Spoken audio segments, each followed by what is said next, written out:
Clint Eastwood is no stranger to shaking up Hollywood.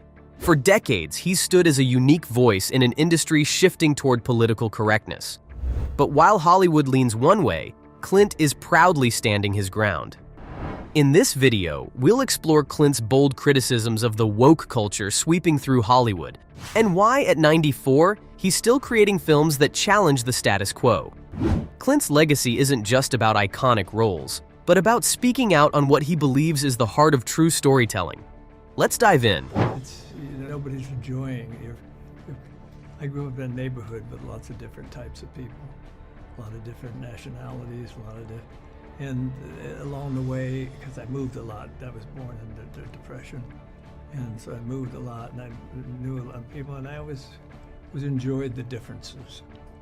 And I think if people enjoy the differences in everybody, then they are willing to, to have fun with it. We used to have fun with it. We'd insult each other and laugh and scratch with it, and it was not a bad thing. People didn't take themselves that seriously at that point in time. Portraying a tough-as-nails character on screen has helped Clint develop his career thanks to hits such as Dirty Mary and Unforgiven. His characters tend to transcend the boundaries of acting and speak to a certain reality. For instance, no wonder he would say, "Go ahead, make my day," when asked about his approach to acting and life. He is aware of the threats that accompany wealth and the expectations of being in the limelight, and he does not run away from them. Of late, some interviews have rolled back to the year 1973 Oscars, where Marlon Brando sent a Native American actress, Sahina Littlefeather, to reject his award for The Godfather. It was a hostile environment, and Clint Eastwood, who was presenting the award, told the audience, "I don't know whether I should give this award on behalf of all the cowboys killed in all the John Ford's westerns ever made." To many people there, it was an innocent joke, but close to half a century later, it infuriated woke warriors who deemed it offensive. Anyway, Clint does not care. "Get over it, please get over it," is how he expressed it. According to him, it's a known fact that certain words and sentiments cannot be expressed due to the extreme political correctness that is exercised in public today. Better luck next time, fool.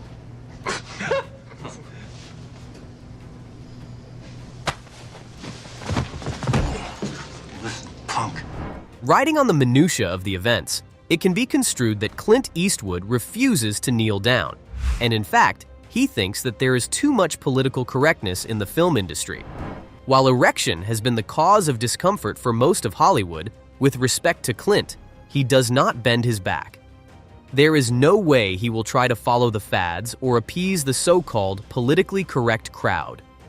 Rather, he seeks to weave those tales that are true, such as those based on genuine and not politically aligned theory.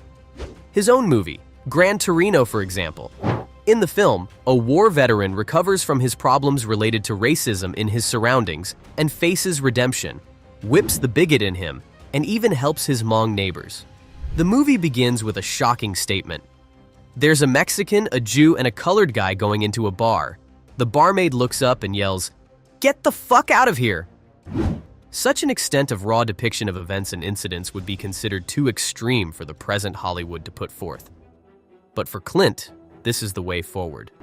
He welcomes all the dangers associated with telling the story of imperfection, revealing the weak sides of the characters instead of leaving them safely behind any moralistic pantomimes.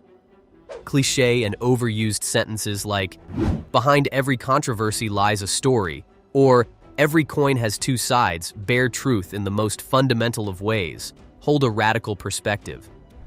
For him, the controversy surrounding the truth instead prepares one for some constructive wars. Hence, war film critics punished him with respect to the work, and several heated debates galore. Clint did not accept such curtailment of creative expression. In his view, the expenses paid by the servicemen were worth the film without restraint to pop culture. Such unwillingness to purify harsh truths suggests aversion to certain forms of muzzled art. What's wrong with this thing? The hell? Get in the truck. That's crazy, Motherfucker, man, what's wrong with him, man? You put his finger out. Oh, shit. Come on now, hey, Pops. Come on now. Shut your fucking face. Fucking don't listen, do you? Clint's career is a testament to pushing boundaries. Movies like Unforgiven, $1 Million Baby, and American Sniper delve into the complexities of human nature and morality. He's not afraid to tackle tough questions, a stark contrast to the current trend of sanitized, safe films. In several interviews, Eastwood has criticized Hollywood's shift towards caution and conformity. He recalls a time when filmmakers took risks and told challenging stories without fear of backlash. Even in his 2020 film Richard Jewell, Eastwood took on the mainstream media, telling the story of a man wrongly accused of a crime. Clint's refusal to follow the woke narrative shows in his storytelling, which focuses on sparking thought rather than fitting into today's political norms. He's more interested in what makes a good story than what's currently deemed acceptable in Hollywood. Clint Eastwood's opposition to the woke agenda is not merely a stance he takes for the sake of controversy. It reflects his core values and unwavering authenticity. He's always been unapologetic himself, challenging the status quo in an industry where many walk on eggshells. Even at 94 years old, Clint shows no signs of slowing down. Instead, he continues to create films and share stories that challenge audiences to think critically. I know exactly where you're coming from, but read it again because I think we can make a great statement against violence and killing if we do this right. In an old interview, another Hollywood icon praised Clint's directing style, noting, "There's nothing rigid about his style.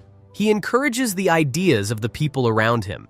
This approach fosters an environment of creativity, making it clear that he values collaboration and genuine expression over fitting into a specific mold." As cancellation culture continues to threaten artistic expression, Clint Eastwood remains a stalwart figure in Hollywood.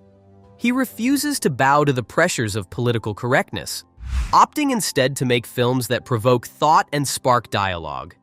His legacy as a filmmaker and storyteller is a reminder of the power of cinema to challenge, inspire, and entertain. As Hollywood continues to cater to trends and the pressures of political correctness, Clint Eastwood remains a maverick, defying the norms and holding on to his convictions. What do you think? Is Clint Eastwood a relic of the past or exactly what Hollywood needs right now? Let us know in the comments below. And if you enjoyed this look at Clint's journey, don't forget to like, share, and subscribe for more insightful stories that pull back the curtain on Hollywood.